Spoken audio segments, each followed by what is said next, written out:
A Quiet Place, Day One is a prequel to the horror franchise that explores the early days of the alien invasion.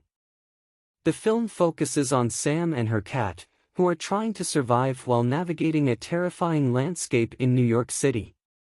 A Quiet Place, Day One offers a new insight into the Death Angels' diet, potentially impacting their survival and future attacks. Directed by Michael Sarnowski, A Quiet Place, Day One is the third installment in John Krasinski's horror franchise and chronicles the early days of the alien invasion that ultimately decimated the planet's civilization. The film follows Sam, Lupita Nyong'o, and her cat, Frodo, as she and her hospice group take a day trip to the city of New York. What begins as a fairly mundane afternoon quickly devolves into a terrifying landscape where silence is a person's only safeguard. After the deadly aliens befall the city, Sam encounters an unlikely friend, Eric, Joseph Quinn, before the pair and their feline friend do their best to navigate the city and stay alive. Having recently hit theaters, the film has garnered plenty of praise from critics and audiences and is already considered a box office success. Grossing $52.2 million upon its initial release, A Quiet Place, Day One secured the best opening weekend of its franchise and finished second behind the box office stronghold, Inside Out 2. Full of monsters from another world, viewers were hopeful the latest film would offer more information about the deadly creatures known as Death Angels. While the prequel is littered with many more sightings of the aliens, viewers don't witness much more than they already knew. That being said, the film offers one particular new insight while reiterating important aspects of the aliens from the first two films, A Quiet Place and A Quiet Place, Part 2. What are the Death Angels in A Quiet Place, Day One? Responsible for the complete destruction of the planet, the Death Angels crash-landed on Earth and subsequently demolished anything that made the slightest of sounds. Originating from a dark and distant planet somewhere in another galaxy, the aliens developed echolocation rather than sight. The harsh, hell-like conditions of their home planet, along with a gravity greater than Earth's, contributed to the development of their nearly impenetrable armor-like skin and helped enhance their strength on Earth once they arrived due to its weaker gravity. With the ability to destroy steel and other similar objects, combating the creatures is nearly impossible. It's unclear why the aliens made their way to Earth, but according to Krasinski and the A Quiet Place wiki, it's believed their home planet was destroyed. With the explosion, the planet turned into many asteroid fragments flying through space.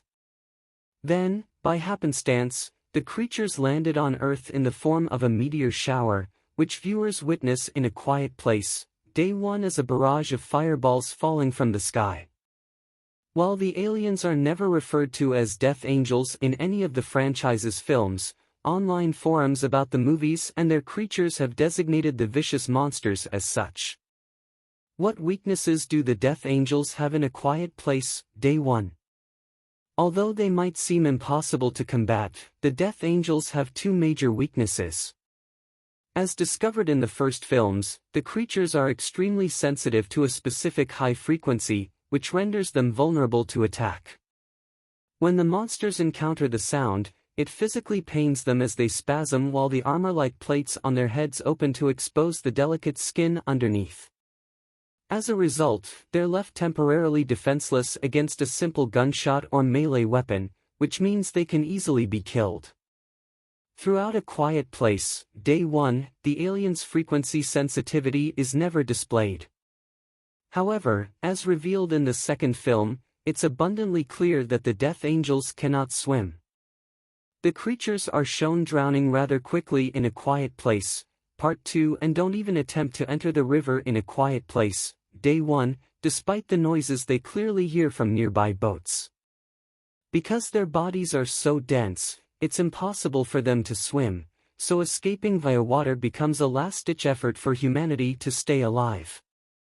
A Quiet Place, Day One offers one important new aspect about the Death Angels. While the latest film doesn't offer an array of new information regarding the Death Angels, A Quiet Place, Day One does provide audiences with one important new aspect of the creature's diet.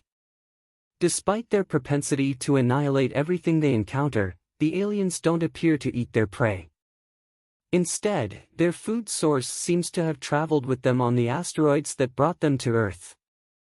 In the prequel, the creatures are seen eating some sort of egg-shaped flora that appears to be from their home planet. At first, it looks like a possible baby egg, but when the aliens begin eating it, it's clear it's their only food source. Such an insight raises further questions about how long the creatures can survive on a presumably finite amount of food. Furthermore, this could also explain why there is an abundance of creatures throughout the prequel but relatively few in the first two films, which take place nearly 16 months later. The aliens may be dying out because their food supply is dwindling.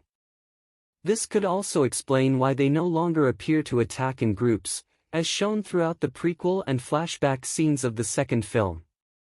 Whether such a detail offers humans another advantage in their fight against the Death Angels remains to be seen. However, it's all but certain that such an aspect will be explored throughout the films as the franchise expands in the coming years.